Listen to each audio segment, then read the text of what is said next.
नामदेव ने तो कुत्ते में भगवान को देखा, हम लोग संत के अंदर भगवान को देखने की कोशिश करते हैं। श्री राम।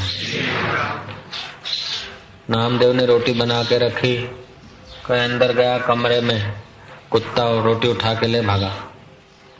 नामदेव कटोरी लेके के नाथ रूखी न खाइयो, ठहर जाइयो प्रभु, रूखी न खाइयो, ये मेरे नाथ रूखी न खाइयो, ठहर जाइयो। कुत्ता और भागा, लेकिन नामदेव का दृढ़ विश्वास था तो कुत्ते के अंदर भी छुपा हुआ वो परमात्मा तो है ही है। मुंह खोला और दर्शन दे दिया। भावो ही विद्यते देवो, भाव में देव छुपा है। फिल्म की पट्टियों में, चित्रों में आसक्ति और काम विकार होता है तो शरीर का पतन कर देता है, मन का पतन कर देता है। तो वेदांत दर्शन के अनुसार जो परमात्मा तो सब में है, सर्वत्र है, जिसमें भावना दृढ़ होती है वहां से लाभ होता है। स्वामी राम तीर्थ कभी कभी वो ब्रह्म परमात्मा के ध्यान में बैठ जाते हैं और पत्नी को बोलते हैं, तूने उस परमात्मा को नहीं देखा तो कोई हरकत नहीं, चिंता की बात नहीं है, तू परमात्मा भाव से मेरा पूजन करते तेरे को लाभ हो जाएगा। और वो ऊपर उठी। तो कभी कभी हम लोग सोचते हैं कि भगवान निराकार है, निरंजन है, उसको कैसे देखें। तो जिनके हृदय में वो शांत स्वरूप परमात्मा प्रकट हुआ है, कबीर जी बोलते हैं, अलख पुरुष की आरसी साधु का ही देह, लखा जो चाहे अलख को उन्हीं में तू लख ले। तो हम लोगों की श्रद्धा भावना होती है उस अलख पुरुष को, निराकार को किसी महापुरुष में लखने का हम लोग प्रयास करते हैं। वरना संतों को तो पूजा क्या, हार क्या, पटकार क्या, यश क्या, अपयश क्या। संत तो ऐसी जगह पे होते हैं जहाँ वाणी का गम, जहाँ वाणी पहुंच नहीं सकती तो व्यवहार कहाँ पहुंचे। फिर भी जिस क्षण हम लोगों का भाव होता है और संत पर ब्रह्म परमात्मा की मस्ती में होते हैं, हम लोगों को लाभ हो जाता है। ये आचार्य पाद सेवनम जो परंपरा है वो किसी एक व्यक्ति ने या किसी बुद्धू व्यक्ति ने चलाई नहीं, ये ऊंची कक्षा पे पहुंचे हुए ऋषियों ने प्रारंभ किया। जिनको तत्व का साक्षात्कार हुआ, जो मरने के करीब थे, राजा परीक्षित, वो बोलते हैं कि नाथ जरा ठहरो गुरुदेव, मुझे आपके चरणों का अर्घ्यपाद से पूजन करने में। शंकर भगवान का पूजन वशिष्ठ जी ने किया और वशिष्ठ जी का पूजन अर्घ्यपाद से भगवान राम ने किया। भगवान राम ने पूजन किया है गुरु का, भगवान कृष्ण ने पूजन किया है गुरुओं का। भगत तो सब होते हैं, कोई रुपयों के भगत होते, कोई बच्चों के भक्त होते शिशुपाल जैसे, कोई यश के भक्त होते हैं, कोई धन के भक्त होते हैं, कोई गुरु के भक्त होते हैं। बोले कोई भगवान के भक्त होते। भगवान के जो भक्त हैं वो गुरु के होंगे और जो गुरु के भक्त हैं वो भगवान के होंगे, क्योंकि गुरु और भगवान मूर्ति भेद से दो दिखते हैं, वरना उसी तत्व की पूजा है, उस आत्म तत्व की ही पूजा है, उस परमात्मा की पूजा है। गुरु में अथवा ईश्वर में जो चमक रहा है, जो प्रकट हुआ है, वो तो एक है। गुरु और ईश्वर दो ढंग से दिखते हैं। तो ईश्वरो गुरुरात्मेति मूर्ति भेदे विभागिनो, व्योमवत व्याप्तम देवाय तस्मै से गुरुवे नमः। जैसे व्योम माना आकाश, आकाश व्यापक है, ऐसे ही परमात्मा परब्रह्म परमात्मा व्यापक है। वो व्यापक परमात्मा जैसे आकाश जितना पहले घड़े में उतना ही दूसरे घड़े में है, जो पहले घड़े में है वही दूसरे घड़े में है, उतना शायद न भी दिखे घड़ा छोटा होने पर, लेकिन जो सोने के घड़े में है वही मिट्टी के घड़े में है, वही का वही आकाश। ऐसे जो सगुण साकार में है चैतन्य परमात्मा, वही गुरुओं के देह में है, हम लोगों के देह में है। हम लोगों के देह में प्रकट हो, इसीलिए गुरुओं के देह में परमात्मा की भावना की जाती है और गुरु फिर बताते कि तू भी वही है। ओम ओम ओम। देह छता जेनी दशा वर्ते देहातीत, ते ज्ञानी ना चरणमा हो वंदन अगणित। ओम ओम। रुपए देकर जो आप नहीं खरीद सकते हैं वो चीज प्रकट होती है। रुपए देके आप परमात्मा को नहीं खरीद सकते हैं। रुपए देकर आप संतों के प्रेम को नहीं खरीद सकते। रुपए देकर आप आत्म साक्षात्कार नहीं कर सकते। रुपए देकर आप जन्म मरण से पार नहीं हो सकते। रुपए देकर आप मोक्ष नहीं पा सकते। लेकिन आप समय देकर साधन भजन करते हैं तो मोक्ष आपके हृदय में प्रकट होने लगता है। करोड़ों अरबों रुपया लुटाने पर जो चीज नहीं मिलती है वो साधन भजन से प्रकट होती है। इसलिए कबीर जी ने कहा, प्रेम न खेतों उपजे, प्रेम न हाट बिकाए, राजा चहो प्रजा चहो, शीश दिए ले जाए। तो हमारे और ईश्वर के बीच अहंकार का पर्दा है, अहंकार ही बाधा है। साधन भजन से वो अहंकार विसर्जित होता है, जीवन में भीतर सरलता छलकती है। जैसे आप और हमारे बीच में ये पर्दा है, नहीं दिखता, इसके तंतु निकलते जाएंगे तो पर्दा होते हुए भी कुछ कुछ झलक आएगी। तंतु सब सफा हो गए तो आपके और हमारे बीच का पर्दा हट जाएगा। ऐसे ही परमात्मा और हमारे बीच में अहंकार का पर्दा है। साधन भजन सत्संग करते करते वो धुंधला होता है, हल्का सा होता जाता है। एक घड़ी ऐसी आती कि बचा खुचा तत्वमसी के महावाक्य के उपदेश से खिसक जाता है। वही जीव परमात्मा का साक्षात्कार करके परमात्मामय हो जाता है। फिर उसमें और परमात्मा में, उसमें और ईश्वर में दूरी नहीं रहती है। ओम ओम ओम ओम ओम। इसीलिए कबीर जी ने कहा, सतगुरु मेरा सूरमा। वो जो मेरे सतगुरु हैं वो सूरमा हैं।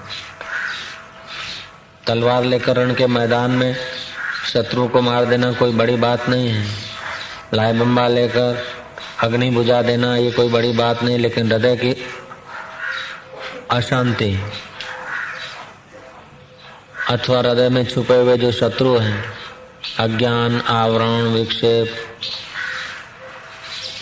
अविद्या, अस्मिता, राग, द्वेष, काम, क्रोध, लोभ, मोह, मद, मात्सर्य, ये न तलवार से भागते न लाई बम्बे से भागते हैं। ये संतों की महती कृपा होती तब ये धीरे धीरे खत्म होते हैं। काम न क्रोध न लोभ न मोह कछु, एकल भला अनीह, साधक ऐसा चाहे जैसा बन काशी।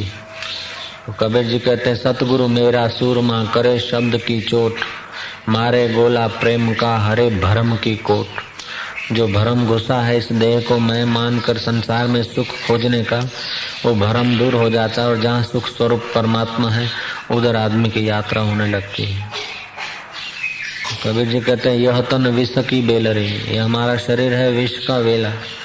सुंदर मिठाइयाँ जिसको कंदोई के पास अगरबत्ती का धूप दिया जा रहा था शाम को रात को, घर ले आए, खाई, सुबह उनकी क्या बुरी हालत होती है। सोने के बर्तनों में पूरी पकवान सुंदर बासुदेव का भोग लगाया, लेकिन सुबह उसकी क्या हालत होती सब जानते हैं। सोने की थाली, सोने की प्याली, सोने का चमचा, सोने के बर्तनों में ऊंचे से ऊंचा भोजन पिरोसाया। एक चम्मच मुंह में डाला, दूसरी चम्मच उठा रहे और कोई साधु आया तो आप कह नहीं सकते कि महाराज इसमें भोजन करिए, क्योंकि जूठा हो गया। इसलिए कबीर जी बोलते हैं, यह तन विष की बेलर है। इसको कोई भी पवित्र चीज मिलती तो अपवित्र बना देता है। यह तन विष की बेलरी, गुरु अमृत की खान। जो साक्षात्कारी, जो सच्चे महापुरुष हैं, जिनका परमात्मा के साथ ऐक्य हुआ है, ऐसे मिल जाते हैं तो वो अमृत की खान होते हैं।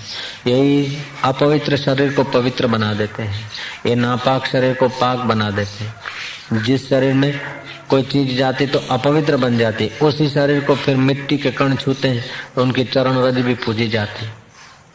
यह तन विष की बेलरी, गुरु अमृत की खान, श्री दीजिए सतगुरु मिले तो भी सस्ता जा। तुलसीदास जी ने कहा, तुलसी तुलसी क्या करो, तुलसी बन की घास, कृपा भई रघुनाथ की तो हो गए तुलसीदास। सत्संग में बड़ी शक्ति है और जो आदमी जैसा होता है उसका वैसा वातावरण, उसके हर इंसान एक पावर हाउस है। पावर हाउस से बिजली डिस्ट्रीब्यूट होती है, ऐसे हर आदमी से अपने विचार और अपने आंदोलन, अपने वाइब्रेशन फैलते हैं। एक्टर के करीब बैठते हैं तो उसके आंदोलन में, उसके रेंज में आते हैं तो वैसे वातावरण पैदा हो, हमारा चित्त भी ऐसा ही हो जाता है। हम थिएटर में, नाटक में बैठते हैं तो उस उधर की रेंज का वातावरण हमारे चित्त को प्रभावित करता है। ऐसे हम संतों के करीब बैठते हैं तो हमारे चित्त में तो जैसे भूमि में तमाम प्रकार का रस छुपा है, इन बाह्य आंखों से नहीं दिखता है। वही कैनाल का पानी और वही एक ही नंबर 15 बीघा का, एक जगह पर मिर्च हो रहा है, दूसरे जगह पर गन्ना बन रहा है, तीसरे जगह पर अदरक तैयार हो रही है, चौथे जगह पर बाजरी के कुछ पौधे खिल रहे हैं, पांचवी जगह पर सूरन हो रहा है, छठी जगह पर बटाका हो रहा है। पानी वही का वही, जमीन वही की वही, लेकिन जैसा उसको संयोग मिलता है ऐसा सर्जन होता है। ऐसे हमारे में भी अनंत अनंत रस भरा है, अनंत अनंत क्षमता भरी है। हमको जैसा बाहर से वातावरण मिलता है, जैसा संग मिलता है, जैसा बीज पड़ता है, उसी प्रकार के अंदर सिंचाई होती। तो आपके पास धन कितना है ये कोई मूल्यवान प्रश्न नहीं है, आप कितना बाह्य जगत का नॉलेज रखते हैं इसका कोई ज्यादा चिंता की बात नहीं है। आपका शरीर कितना खड़तल है, मजबूत है, ये भी ज्यादा प्रश्न नहीं है, क्योंकि आपके पास अंदर से बहुत पड़ा है। आपके पास बाहर का धन कितना है, रूप कितना है, सत्ता कितनी है, परिचय कितना है, ये प्रश्न नहीं पूछता परमात्मा। आपके पास प्यास किस चीज की है, आप क्या चाहते हैं, किसको चाहते हैं, नश्वर को चाहते हैं कि शाश्वत को चाहते हैं, ईगो को विकसित करना चाहते हैं कि ईगो को विसर्जित करना चाहते हैं, जन्म मरण की यात्रा का अंत करना चाहते हैं कि जन्म मरण का सामान बनाना चाहते हैं। आपके पास क्या है इसका मूल्य नहीं है, आप क्या है, आप क्या हैं, आप जिज्ञासु हैं, भक्त हैं, साधक हैं कि संसार के मजदूर हैं। सब कई जन्मों में इकट्ठा किया, बनाया और झटकाया, मृत्यु का छोड़ के चल दिए। अभी भी ऐसा कुछ मित्र, कुटुंबी, संबंधी, साथी सबको ठीक रखा, खुश रखा, मृत्यु का झटकाया, सब पढ़ाया। तो यह है संसार का मजदूर। आप संसार के मजदूर हैं या संसार को साधन बनाकर उपयोग करके अपनी यात्रा तय करने वाले पथिक हैं, या परमात्मा को जानने की जिज्ञासा है, या भगवान से मिलने की तड़फ है, या गुरुमुख होकर ज्ञान पाना चाहते हैं, तो आप क्या हैं, आपके पास क्या है, ये कोई बड़ी बात नहीं। आप क्या है, जिज्ञासु हैं? अगर नहीं है तो हो जाइए। संसार के मजदूर से तो जिज्ञासु बहुत ऊंचा है। इसलिए सूफी फकीर कहते हैं कि सम्राट के साथ राज्य करना भी बुरा है, न जाने कब रुला दे, और संतों के साथ भिक्षा मांग के खाना भी अच्छा है, न जाने कब मिला दे। तो संतों का संग का रंग लगता है हम लोगों को। बालिया लुटारा को भी संतों का संग का रंग लगा तो वाल्मीकि ऋषि बन गया। सदना कासाई, रविदास, चमार जैसे व्यक्ति भी आज शास्त्रों में उल्लेखनीय स्थान पर हैं। बाकी तो गढ़ बनाया, सोने की लंका बनाए, 1 तोला 1 रत्ती, वो सोना ले गया नहीं रावण बेचारा। कबीर जी बोलते हैं, क्या करिए क्या जोड़िए, थोड़े जीवन काज, छोड़ी छोड़ी सब जात है, देह गेह धनराज। देह को, शरीर को, घर को, धन को, राज्य को, सब छोड़ छोड़ के जा रहे हैं। तो क्या करिए क्या जोड़िए, थोड़े जीवन काज, सब चला चली का मेला है। जिनकी नौबतों से गूंजते थे आसमान, वो खुद बेदम हो गए, अब हूं न हाँ कुछ भी नहीं। तो जो मिटने वाला है, छूटने वाला है, मरने वाला है, व्यवहार, शरीर, उससे एक अमर आत्मा की यात्रा कर ले तो कर ले। शरीर खाक में मिलने वाला है, शरीर खाक में मिले उसके पहले अपने पापों को खाक में मिला दे, तेरे हाथ की बात है। कुटुंबी अर्थी पे बैठाकर शमशान में छोड़ के आए, उसके पहले अपन आप समझ बूझ के अपने आप को भगवान के चरणों में सौंप दे। अपने मन को, आंखों की रोशनी कम हो जाए, अंधे होने लगे, उसके पहले भीतर की आंख खोल दे, बेड़ा पार हो जाए। बूढ़े होंगे, बहुएं और पुत्र मुंह मोड़ लेंगे, उसके पहले हम अभी से ईश्वर के तरफ मुंह कर दें तो बुढ़ापे में पश्चाताप नहीं होगा। तो हमारे पास क्या है, ये कोई बड़ी बात नहीं है। हम क्या चाहते हैं? सूक्ष्म रूप से तो सब प्रकार का रस भरा है। अब चाहे जिधर को लगा दे, चाहे हरि भजन कर, चाहे विषय कमाए, चाहे तो परमात्मा का भजन करके परमात्मामय हो जा, मुक्त हो जा, अपना 21 कुल का उद्धार कर ले, चाहे तो फिर हाय हाय हाय हाय करके जगत की चीजों को संवारो बटोरो, अंत में मृत्यु का झटका आए और छोड़कर। बोले तो जगत का व्यवहार तो करना चाहिए ना बाबा जी, नौकरी धंधा तो करें। भैया नौकरी धंधा का मना नहीं है, लेकिन ये सब करके अपनी आवश्यकताएं पूरी करो। इच्छाएं पूरी करने के पीछे मत लगो। आवश्यकता पूरी करने का बाबा लोग मना नहीं करते, शास्त्र मना नहीं करते, ऋषि ने मना नहीं किया। आवश्यकताएं तो पूरी हो सकती है आसानी से, लेकिन इच्छाएं बढ़ाकर फंसने की मना की है शास्त्र ने। आवश्यकता है श्वास लेने की, बिना परिश्रम के पूरी होती है। आवश्यकता है पानी पीने की, स्वाभाविक मिल जाता है। आवश्यकता है पेट को खाड्डा भरने की, भोजन की, वो भी थोड़े आयास से मिल जाता है। लेकिन आवश्यकता है कुछ शरीर की रक्षा करने के लिए मकान में रहने की, वो भी हो सकता है। वस्त्र की आवश्यकता है, वो भी मिल सकता है, उसमें ज्यादा समय नहीं देना पड़ता। लेकिन इच्छाएं बढ़ जाती है ना, बढ़िया मकान हो, सुंदर थाली हो, बढ़िया बढ़िया पाटला हो, 2-4 सब्जियां हो, रोटली चोपड़ी हुई हो, अमुक हो, ये है इच्छा है, ये नखरे हैं शरीर को लाड लड़ाने के। जिस शरीर को जला देना है उसी के लाड लड़ाने की इच्छाएं हो जाती है, और जो लाड लड़ा रहे उन्हीं की हम कॉपी करते हैं। जिन्होंने शरीर का सदुपयोग किया उनकी कॉपी करे तो हमारा कल्याण हो जाए। सुखदेव जी महाराज की कॉपी करें, भगवान बुद्ध की कॉपी करें, महावीर की कॉपी करें, कबीर जी की कॉपी करें, नानक देव की कॉपी करें, तुकाराम की कॉपी करें, जनक राजा की कॉपी करें, राम तीर्थ की कॉपी करें। ऐसों को हम अपना उद्देश्य बनाएं, उनकी ऊंचाई को देखकर हम अपना स्वभाव बनाएं तो आसानी से हम मुक्त हो सकते हैं। तुलाधार व्यापारी दुकान करियाना का धंधा करते करते इतना महान ऊंचा हो गया कि अकाल पड़ा तो बरसात कर दी उसने। ऐसी बरसात की कि राजा को 3 दिन उसके द्वार पर बैठा रहना पड़ा। हस्तिनापुरी दिल्ली की बात है। धंधा व्यापार करने का शास्त्र ने मना नहीं किया, नौकरी करने का शास्त्र ने मना नहीं किया, आजीविका तो पाने के लिए मना नहीं किया। आवश्यकताएं पूरी हो सकती है तो जो अत्यंत आवश्यक है उसको पूरा करो, वो पूरा करने में समय लगाओ, और जो निरर्थक है जितना कट हो सके उसको काट दो। तो तटस्थ होकर खोजेंगे ना तो आपकी 100 इच्छा में तो 100 की कर दोगे 60, 40 तो ऐसे ही है कि जिसको नहीं हो तो भी चले। 100 आवश्यकताएं दिखती है, तटस्थ होकर अगर ईमानदारी से खोजोगे ना तो 40 कट जाएगी, व्यर्थ मालूम होगी। घर में, रसोड़े में, कुटुंब में 40 चीजें व्यर्थ होगी, 100 के पीछे 40 तो ऐसी व्यर्थ होगी जिसके बिना चल सकता है, जिसके बिना चल सकता है। 100 की कर दो 60।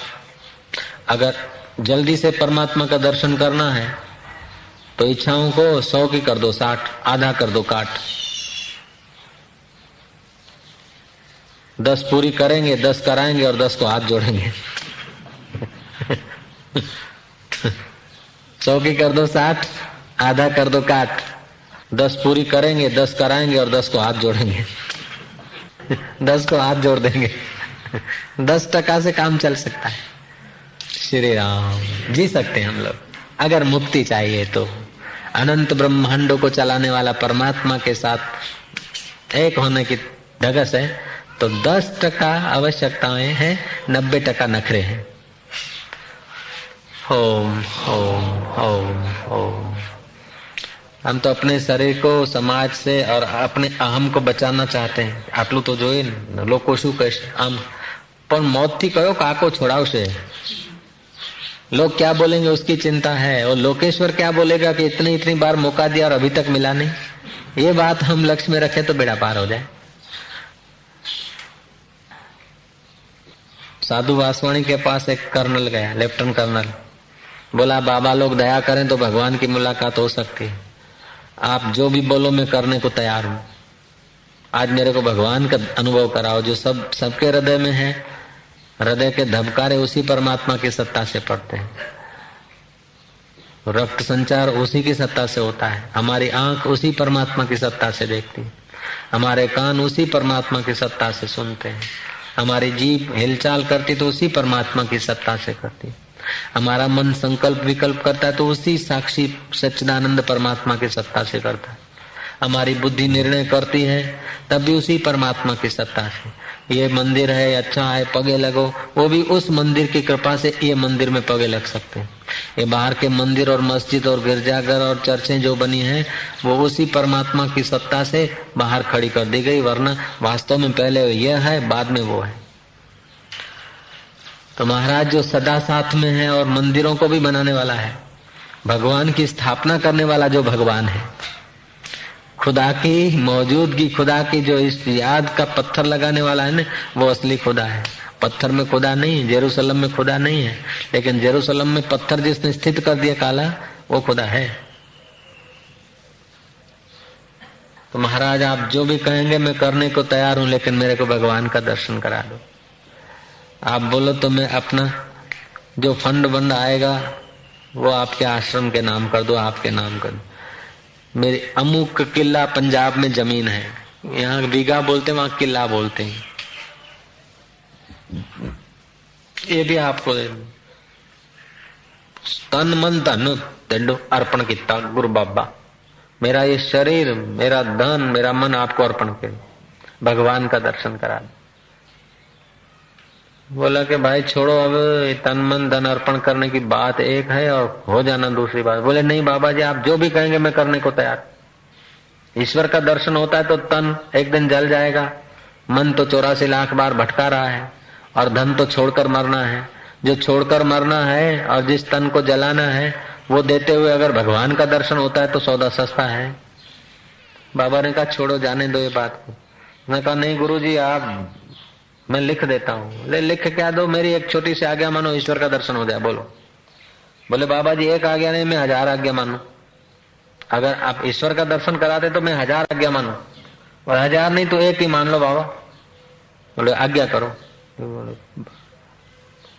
तो फिर पलटेगा तो नहीं? बोले नहीं गुरुजी, आज्ञा, आप आज्ञा करो। बोले देखो जरा संभल के बोलो। उसने सोचा बहुत बहुत तो बाबा जी धन मिलकत बाल बच्चे पुत्र परिवार कहेंगे अर्पण कर दो, कर दूंगा। पुत्र परिवार पत्नी चाकरी में रख दूंगा, बेटे सेवा में रख दूंगा। अगर भगवान का दर्शन होता है तो क्या हरकत। बाबा ने कहा कुछ भी हो तो एक आज्ञा मान, मैं तेरे को ईश्वर का दर्शन करा दूं। बोले बाबा जी 1000 मानो। भाई कर्नल अब जाओ, तुम ड्यूटी पे जाओ, छोड़ो बात। बोले नहीं बाबा, आज मौका मिला है, आज दया कर दो। बोले कर्नल चाहो जाने दो, ऑफिस संभालो, जाके जाओ सलामी लाओ, जाके लोगों की सलामी लो, अपने ऑफिस वाफिस जरा सुनो। बोले नहीं बाबा जी आज तो बस। बोले अच्छा मानेगा? आ गया मानूंगा। सोच लो, क्या सोच लिया? कोई भी आज्ञा करो मानोगे? कि जरूर मानूंगा। बोले ऐसा करो, मेरे को तुम्हारी जमीन भी नहीं चाहिए, तुम्हारा फंड भी नहीं चाहिए, तुम्हारी मिलकत भी नहीं चाहिए। ये तो हम तुच्छ समझ के छोड़ के तब बाबा बने, ये हमको नहीं चाहिए। और तुम्हारे बाल बच्चों को चाकर रखूं, ये हमको नहीं चाहिए। हम स्वयं स्वतंत्र, तो दूसरे को क्यों परतंत्र करूंगा। लेकिन एक आज्ञा मान, हमारे और ईश्वर के बीच में जो अड़चन है उस अड़चन को हटा दे। बोले बाबा जी आज्ञा करो साफ, क्या करूं? जब तो ज्यादा सरदार जी तो ज्यादा जोर मारता है, तो ऐसा करो कि ड्रेस उतार दो और लंगोटी चढ़ा दो, और ये बाल बाल कटवा के मुंडन करके फिर जाके ऑफिस में काम करो। बोले बाबा जी ये कैसे होगा, लोग क्या कहेंगे? बोले तो बस इश्क करना जहां बचाना, ये भी कोई हो सकता है। आज के दिले मरीजे मर्ज, वो भी कोई सुख से सो सकता है। एक तो इश्क करते हो, ईश्वर से मोहब्बत करते हो, और अपना ईगो संभाल के रखना। लोको શું કહેશે? એ બહુ મોટું ભૂત બેઠું છે। આટલું તો જોઈએ ને ઘરમાં, આટલું તો જોઈએ, ऐसा तो चाहिए, जरा टीवी तो चाहिए, जरा थोड़ा सोफा तो चाहिए। लोग क्या कहेंगे? जो ईश्वर प्राप्ति के रास्ते चलते हैं वो लोग क्या कहेंगे, इस चिंता को छोड़ देवे ना, तो लोगों को फर्नीचर से और चाय से और आइसक्रीम से प्रसन्न नहीं करो। केवल आपके हाथ का पानी का प्याला भी लोग पिएंगे तब भी वो कृत्य करते हो जाएंगे। आप केवल कहेंगे कि आइए केम छो, तभी भी वो धन्य धन्य हो जाएंगे। ईश्वर के लिए अगर कदम रखा तो लोग क्या कहेंगे उसकी परवाह मत करो।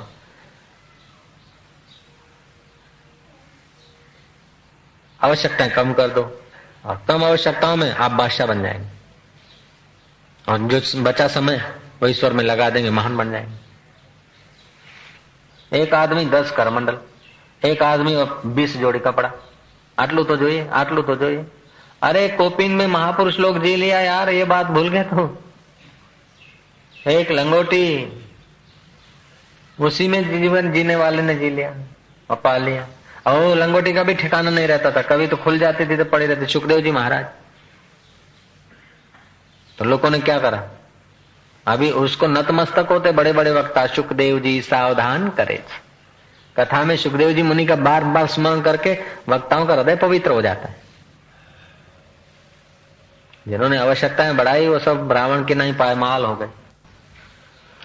क्या करिए क्या जोड़िए थोड़े जीवन काज, छोड़ी छोड़ी सब जात है देह गेह धनराज। हाड बड़ा हरि भजन कर द्रव्य बड़ा कछु दे, अकल बड़ी उपकार कर जीवन का फल है। चलते थे तो फूल बिछ जाते थे, राजाधिराज अन्नदाता महाराज घनी खम्मा हो गगनगामी जिनके कीर्ति स्तंभ लगे थे। ऐसे राजे महाराजे, उनको कीड़े खा गए कब्र में। कहाँ चला गया सीजर, रोम, कहाँ चला गया रावण, कहाँ गया कंस, कहाँ गया बोनापार्ट, सब सपना हो गया, खाक की ढेरी हो गई। ऐसे ऐसे नहीं रहे तो तुम हम क्या है। कह रहा है आसमां ये समा भी कुछ नहीं, रो रही है शबनम में ये नजारा कुछ नहीं। जिनके महलों में हजारों रंग के जलते थे फानुस, झाड़ उनकी कब्र पे है और निशान कुछ भी नहीं। जिनकी नौबतों से गूंजते थे सदा को आसमान, वे खुद बेदम हैं अब हूं नहा कुछ भी नहीं। बच्चा पैदा होता है ना, फिर शंका होती है कि पढ़ेगा कि नहीं पढ़ेगा, इसकी शादी होगी कि नहीं होगी, ये माँ बाप की सेवा करेगा कि नहीं करेगा। ये तो विचार हो सकता है, लेकिन ये मरेगा कि नहीं मरेगा ये संदेह होता ही नहीं। मरेगा डेफिनेटली, बाकी का होगा कि नहीं होगा विकल्प है। पैसे वारो थीनो कि नौकरी वारो थीनो, साहूकार थीनो कि कड़को थीनो, ये तो विचार आ सकता है। लेकिन ये मरेगा कि नहीं मरेगा ऐसा विचार कभी नहीं आता। मरेगा ही, मरना डेफिनेट पक्का है, बाकी का हो न हो विकल्प। शादी करेगा कि नहीं करेगा ये तो संदेह होता है, लेकिन मरेगा कि नहीं मरेगा ये संदेह नहीं होता है। ओम ओम ओम ओम। हम दिन दिन मर रहे हैं और क्या है। महाराज तालाब सूख गया, कब सूखा कि अभी, अभी नहीं रोज सूख रहा था, अभी देखा। फलाना आदमी मर गया, कब मरा कि अभी, अभी नहीं मरा, रोज मर रहा था, अभी पूर्णाहुति हुई। हम लोग रोज मर रहे हैं। घर से चले थे जितनी आयुष्य थी, जितना श्वास का जत्था था अभी इतना नहीं है। कल जितना हमारी उम्र थी आज इतनी नहीं है। आज जितनी है उम्र वो आने वाले कल को नहीं रहेगी। हम रोज मर रहे हैं। हकीकत में हम लोग मर रहे हैं और कहते हैं कि क्या हाल है, बोले जी रहे हैं जैसा तैसा। जी क्या रहे, मर रहे हैं हजूर। जी नहीं रहे, मर रहे हैं, मौत के करीब जा रहे हैं। बढ़िया बात यह है कि जिसने अपना काम बना लिया वो निहाल हो गया। ये मरने वाले तन से, मिटने वाले व्यवहार से, मिटने वाली वस्तुओं से और मरने वाले शरीर से जिसने अमर आत्मा की खोज कर ली वो बाजी जीत गया, बाकी के सब गए बकरी डब्बे में। ओम ओम। तो हमारा मन व्यर्थ की चर्चा में, व्यर्थ की तुलना में, व्यर्थ के व्यवहार में, ऐसे जैसे खान पान और कपड़े और मकान इनमें कुछ अननेसेसरी कर लेते हैं, ऐसे सोचने में भी हम अननेसेसरी करते हैं। बिन जरूरी सोचते हैं, बिन जरूरी किसी की लप में पड़ते हैं, बिन जरूरी देखते हैं, बिन जरूरी खाते हैं, बिन जरूरी, जो बहुत जरूरी है वो जरूर करो, मना नहीं है। बिन जरूरी है उतना समय अगर ईश्वर में लगाओ तो साक्षात्कार हो जाएगा, बिल्कुल गारंटी। शास्त्र प्रमाण है, इतिहास प्रमाण है। जो बिन जरूरी है ना वो बचा लो। किसी के बारे में ये ऐसा है वैसा है ऐसा है, उसका सोचना छोड़ो। उतना ही वो सोचने का समय आत्मा की तरफ लगाओ। बिन जरूरी घूमना है, उतना ही अंदर यात्रा करने में लगाओ।